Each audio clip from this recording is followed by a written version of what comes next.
YouTube के सभी दर्शकों को मेरा नमस्कार। आप सभी को राधे राधे, जय श्री कृष्णा। सप्ताह 24 दिवस 2 में आप सभी का स्वागत है।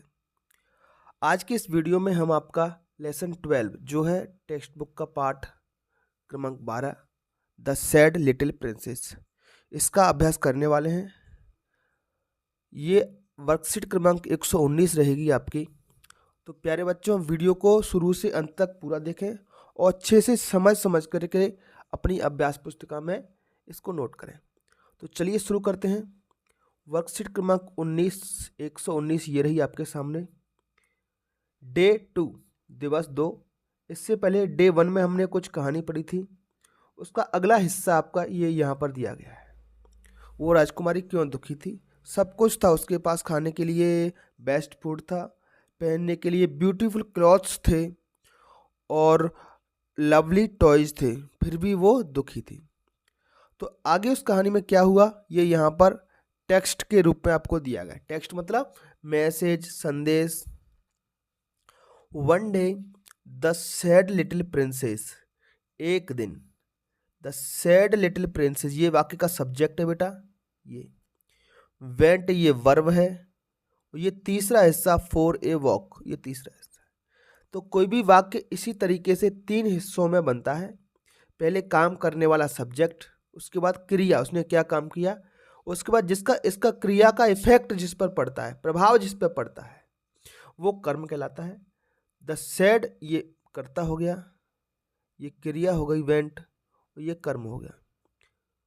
One day the sad little princess, एक दुखी छोटी राजकुमारी, वेंट फॉर ए वॉक मतलब टहलने के लिए गई, वेंट माने गई। सी वेंट टू द फॉरेस्ट, देखो अब इसमें भी देखिए जरा, सी मेरा कर्ता, वेंट मेरी क्रिया और ये कर्म, हो गया 3 भाग। सी वेंट टू द फॉरेस्ट, वो जंगल में गई। इसमें भी देखो जरा, सी मेरा कर्ता, वॉक्ड मेरी क्रिया, सी वॉक्ड स्लोली, वह धीरे धीरे चली। एज सी वॉक्ड, जैसे ही वह चली। सी लिसन टू द साउंड, उसने लिसन मतलब सुनी, लिसन माने होता है सुनना, और ईडी लगा दो, ये लिसन की पास्ट फॉर्म हो गई। She listened the sound of the wind, इसको अच्छे से समझे। She listened the sound of the wind, उसने विंड मतलब हवा, हवा की साउंड सुनी। किसकी साउंड सुनी? Sound of the wind, wind मतलब हवा। She saw the shining sun, देखो सी मेरा सब्जेक्ट हो गया, सॉ मेरी वर्ब हो गई और द शाइनिंग सन मेरा ऑब्जेक्ट हो गया। सी सॉ द शाइनिंग सन, बेटा SAW ये भी पास्ट फॉर्म है। किसकी पास्ट फॉर्म है? सीन की, सी की पास्ट फॉर्म है सॉ, और इसकी थर्ड फॉर्म होती है सीन। तो ये बेटा जो क्रिया होती है उसकी फॉर्म है, इसको हम V1V कहते हैं, इसको हम V2 पास्ट फॉर्म कहते हैं और इसको V3 कहते हैं। तो मुख्य क्रिया की आपको इन तीनों फॉर्मों को याद रखना होगा।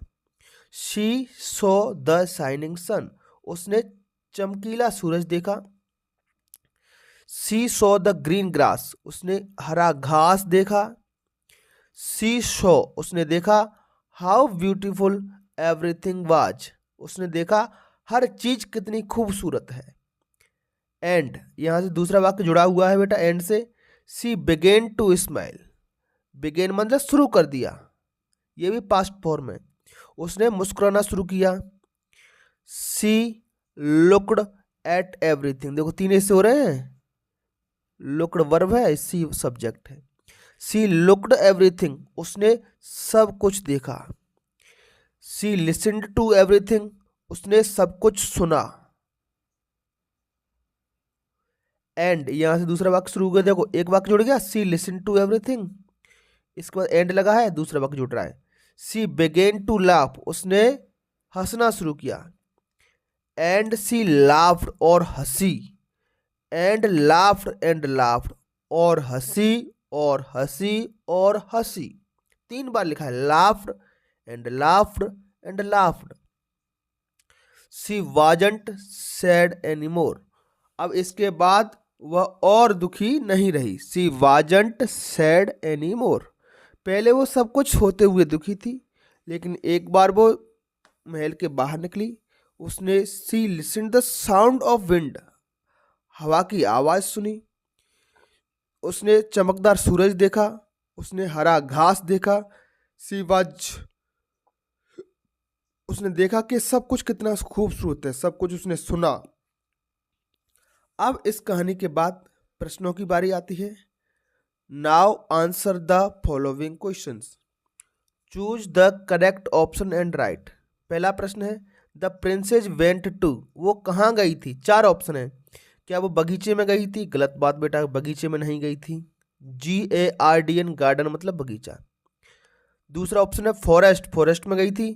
बिल्कुल सही बात है, वो कहाँ गई थी? फॉरेस्ट मतलब जंगल में। पैलेस माने महल, महल में नहीं गई थी।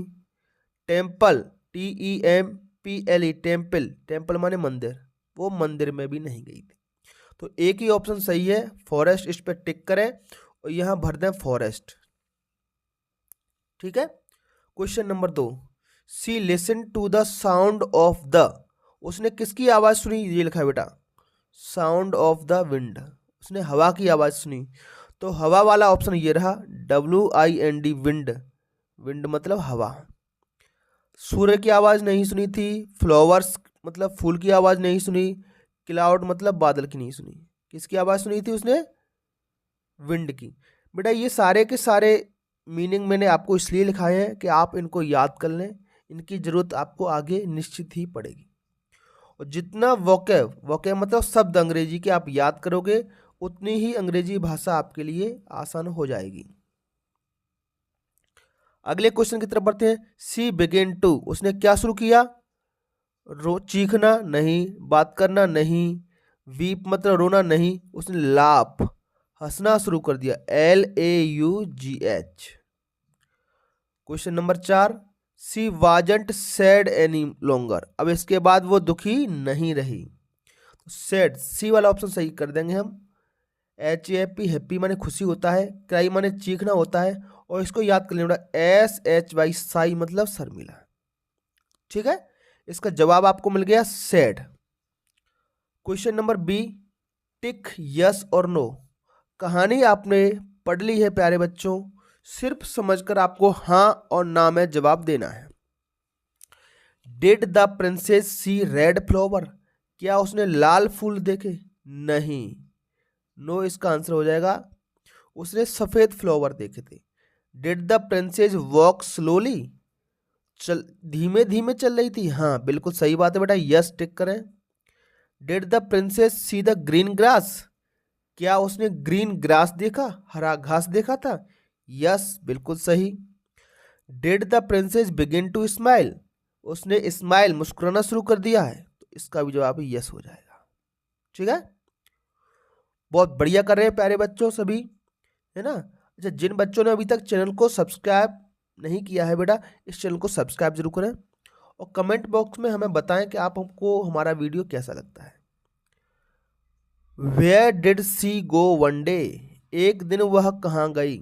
तो she went to the forest, कहाँ गई? वेंट टू द फॉरेस्ट, जंगल में गई। Question number 2, what sound did she hear in the forest? तो she heard the sound of the wind, ये इसी टेक्स्ट से लिया गया है जो ऊपर दिया गया है। साउंड ऑफ द विंड, हवा की आवाज सुनी, इन द फॉरेस्ट, जंगल में। ठीक। क्वेश्चन नंबर 3, व्हाट डिड सी, तो SHEC और SEEC, सी ये सब्जेक्ट है मेरा, करता है, और सी मतलब देखा। What did she see in the forest, उसने फॉरेस्ट में क्या सी किया, उसने क्या देखा? तो she saw the clouds passing by, बादलों को गुजरते देखा। द वाइट फ्लावर्स, सफेद फूल देखे। एंड द ग्रीन ग्रास, बेटा एक ये मेरा वीडियो आ चुका है, इस वीडियो को आप पहले देखें, क्योंकि उसमें सारा का सारा इस पूरे टॉपिक का हिंदी ट्रांसलेशन मैंने कराया हुआ है इसमें। ठीक है, तो यहाँ से आपको आइडिया मिलेगा कि ये वाइट फ्लावर्स थे, क्लाउड्स पासिंग बाई, गुजरते हुए उसने बादल देखे। ये सब इस पार्ट में डिटेल में दिया गया है, ये प्रश्न वहीं से पूछा गया है। इसलिए आपकी जो टेक्स्ट बुक है उसको आपको अनिवार्य रूप से पढ़ना है, उसको छोड़ नहीं देना है। Question number 4, what did she do on seeing the beauty of the nature? She smiled and laughed on seeing the beauty of the nature. Beauty ये पूरा लिख दिया। She wasn't sad any longer, वो प्रकृति की खूबसूरती देखकर मुस्कुराई और हंसी। She was sad any longer, इसके बाद वह कभी ऐसे दुखी नहीं रही। तो बेटा ये था आपका डे 2, सप्ताह 24 का दिवस 2। आपको हमारा वीडियो कैसा लगा हमें कमेंट बॉक्स में बताएं। आपका हमारा वीडियो देखने के लिए बहुत बहुत धन्यवाद। इसी तरीके से अपना प्यार हमें देते रहिए और हमारे वीडियो देखते रहिए। शिक्षक साथियों से मेरी हमेशा अपील रहती है कि आप अपने अमूल्य सुझाव, अपना फीडबैक हमें कमेंट बॉक्स में ज़रूर दें कि आपको वीडियो में क्या पसंद आ रहा है और किस टॉपिक पर आप नए वीडियोज हमारे चाहते हैं। तो चलिए फिर मिलेंगे अगली क्लास में, तब तक के लिए आपका दिन शुभ हो। Have a nice day and thank you.